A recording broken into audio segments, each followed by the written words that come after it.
Right, okay, everyone, we are now up to issue number 58, and we get a new battle mat in this one, but it is also a paint issue. So, in this one, we are getting Teclis Blue and Slannesh Grey. They're actually two very good colours. I like those colours. I like this kind of vibrant blue, and this pinkish grey. I think that would look absolutely great if you wanted to do sickly flesh, like maybe dry brush it over. So we've got two nice layers. We've got Teclis Blue and Slannesh Grey, but I'll go into those in a little bit.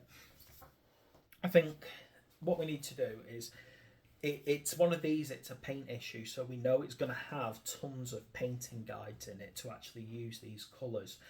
Sometimes paint issues are a treasure trove of amazing things. As I said, we've had like the basing issue where it really drilled into some fantastic techniques that I'm going to admit, when I went back over it, my head went, gee, why aren't I doing these basic things to enhance my bases? It's amazing how things click in your head, because you start looking at more and more advanced techniques, and sometimes you forget the basics in the process. So let's have a look what we are delving into here. So, Stories 5 Soul Raid. So I love a good story. That'll give me a nice little thing to read later on. It looks like the Indeneth Deepkin. Now, I don't think we've heard that much about them. We've heard some things, but it'd be nice to read a story on it. A little bit more on the realm of death and everyone's favourite god of death stroke necromancer stroke lord of death stroke former priest of the old world mortuary cult Nagash, supreme lord of the undead, and literally I would love him and Mortarion from Warhammer 40k to go toe to toe at some point, because then it would be the Lord of Death versus the Lord of Death. Who would win? Who would win in a fight between Mortarion and Nagash?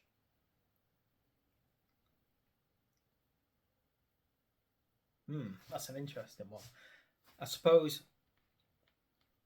Mortarion's a demon primarch, so by definition he would class as a demigod. Nagash is the god of death, but he's focused on the realms. He, as far as I know, he does not. His psychic imprint within the warp does not project beyond the realms like the four gods of chaos does.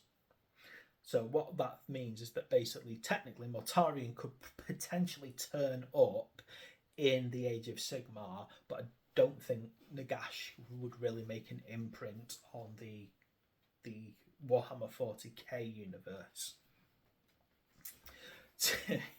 I'm waffling now.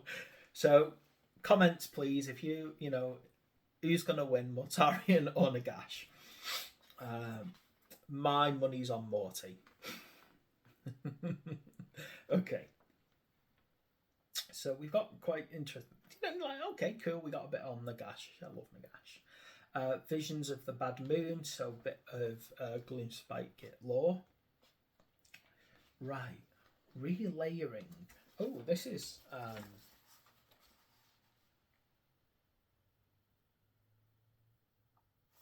this is interesting. Relayering technique.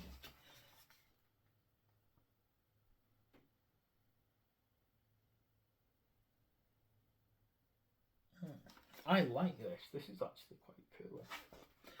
That is a really nice technique to learn, by the way, this relayering technique. So, have a good read through that, and I think you'll be really pleased with the results when you get them done. Great way to create shade and tone. Emphasizing light and shadow. Yeah, we're getting into some proper decent stuff now, aren't we, with this? Teclis Blue, how to see. So it's got two good techniques that it's teaching you: the relayering and then emphasizing light and shadow. something that I really like to do on my miniatures. I've got, if you again look up my White Scars and my Death Guard, and you'll see that hopefully the way that I do it, I don't have time for hours and hours of technique. I have to find really easy ways to achieve an aim. So I think my approach is good.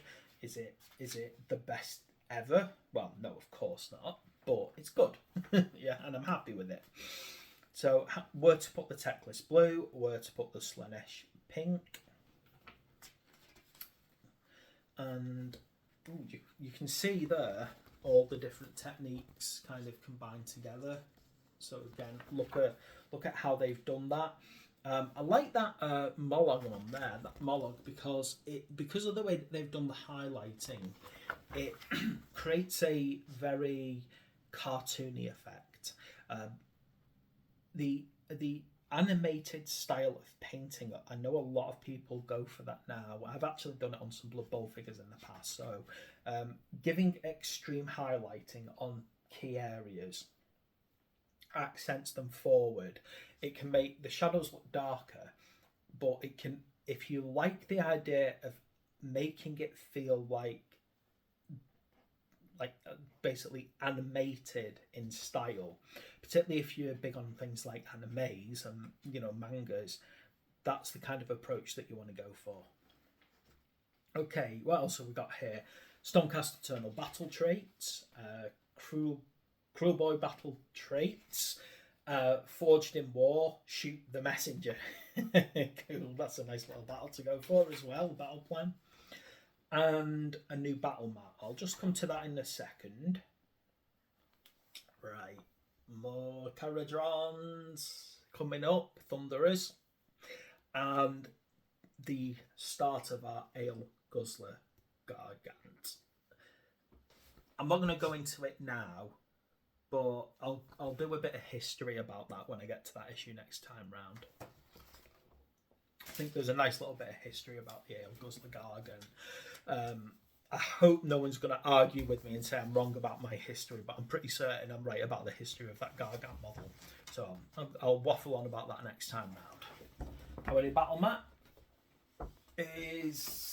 looks like either an Orruk cavern, like maybe a Gloomspite Gitz cavern, or a very blasted, destroyed land. I'm not sure which it is, but it's quite a... it looks like it could be underground, by my estimation. That's what it feels like to me, anyway.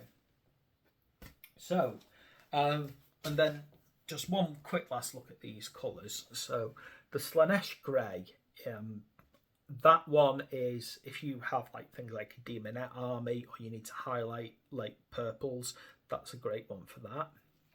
Teclis Blue, now obviously that's great for highlighting blue, but it's also good as a solid colour, that if you get one like that and then you wash over it with a darker colour, it can create some nice effects. So I'm going to try and do some of these effects and trying to show you what I'm talking about.